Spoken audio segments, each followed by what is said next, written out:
What's up everybody, this is Master Ian Gamer. A short while ago, Blizzard dropped the origin story for Overwatch's newest hero, Hazard, or at least the animated, dubbed comic origin story for him, which is basically how they handle origin stories for heroes at this point. And I gotta say, while my initial impression on the new hero from the teaser trailer released yesterday was less than positive, I absolutely have a newfound appreciation for him with this comic, as it not only tells us who exactly Hazard is with his backstory and upbringing, but also it fully explains the Freaks as a faction, and it turns out they're quite a bit different than we'd initially theorized leading up to the reveal of this new hero. So in today's video, I just wanted to run through this comic origin story, cover the gist of Hazard's backstory, and explain how he fits into the Overwatch universe, and then share my general thoughts about this new hero at this point in time. So getting into it, we see that Hazard, as a child, had a fairly troubling youth, struggling to grow up under the destruction of the Omnic Crisis and war, with a broken household that, in a lot of ways, kept him down. Pursuing to improve himself and his own status in life, he sought higher education and specifically enlisted in the military as a way to pay for it, only to become severely injured by what seems to have been merely a freak accident, after which the system that he had so heavily put his faith in did little if anything to support him after the fact.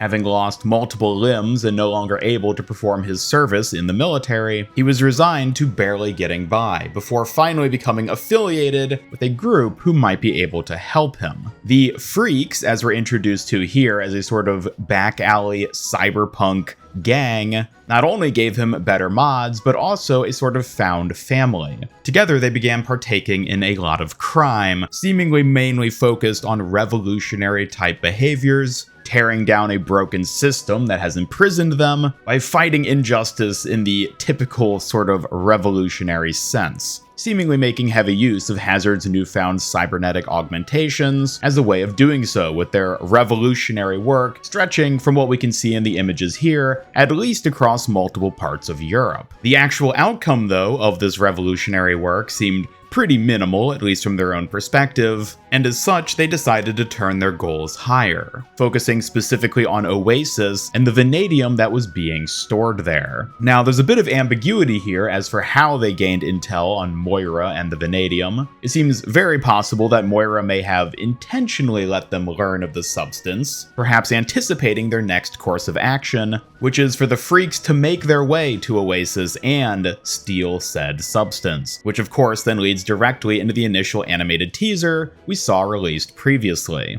So, I think the biggest and most important note to take here regarding this origin story and what we learn from it is that the Freaks aren't in and of themselves inherently former Moira test subjects. This was basically the leading theory leading up to the reveal of Hazard as a hero, based off of what we knew about Moira and her experimentation, the details on the Oasis map pertaining to the vanadium, and the supposed experiments that Moira had undertaken with them involving actual humans. And while the animal-styled graffiti we saw present with the launch of Season 13 gave the impression that maybe these are sort of human-animal hybrids who were experiments from Moira and are now rising up, it turns out that in fact the Freaks really aren't that at all. They're instead more just cyberpunk-inspired revolutionaries who make use of hacking and cybernetic augmentations to fight against what they perceive as an unfair, unjust, and unhelpful system. Now, just on a personal note, I will say that it is a little disappointing to see how it pans out this way. Personally, I think it would have been more interesting to go with the route of the Freaks being Moira's experiments, or at least some of them maybe being Moira's experiments, and those being the sort of core members of the Freak faction, as the cyberpunk-inspired faction that it seems they actually are doesn't seem as unique or interesting or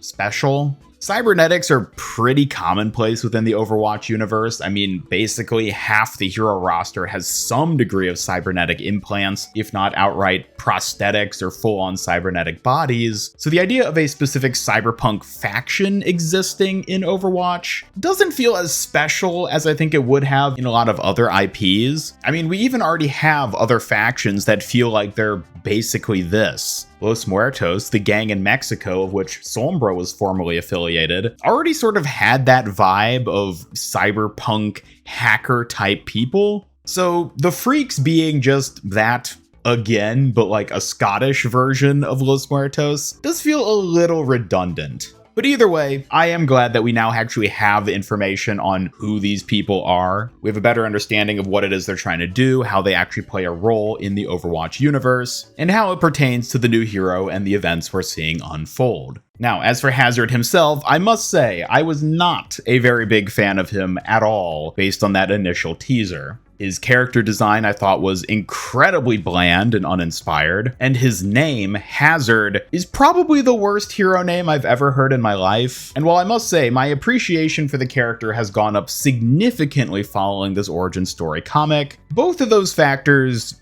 still apply. I definitely appreciate the character, and I think he has one of the more interesting backstories we've seen recently from a new hero, and I'm certainly excited to get to play him in game and see his interactions with other characters, but still at the end of the day, his design kind of just looks like buff cyberpunk guy, and not in any sort of unique or special sort of way that really makes him stand out to the degree I would want or expect from a playable Overwatch hero. Again, I do still have the sneaking suspicion that this may have been an intentional decision on Blizzard's part in order to better sell skins that do make him look more unique and interesting. But yeah, I guess we'll see how that plays out. And on the name front, Hazard, I still just do not like the name Hazard for a hero. I think it makes a bit more sense now that we have the broader context of the Freaks faction and the fact that they're basically a bunch of cyberpunks, but still, Hazard, I think, gives a very different sort of implication than what we actually get as the hero himself. And in general, just doesn't feel like a good name. I don't know, maybe both those things will grow on me as time goes on, but for the time being, I still can't help but just feel terribly underwhelmed by so many aspects of this character. But either way, I am excited to get to play him in the upcoming hero trial, as well as when he officially launches in Season 14, because if his gameplay is good, then absolutely that will help make up for it, and his personality does seem pretty cool, at the very least. Maybe nothing outstanding or terribly exciting, but he's a likable enough character that I do want to see more of him, even if he's fairly weak on the name and visual design front. But anyways, that covers the extent of information we know so far about the new hero, Hazard.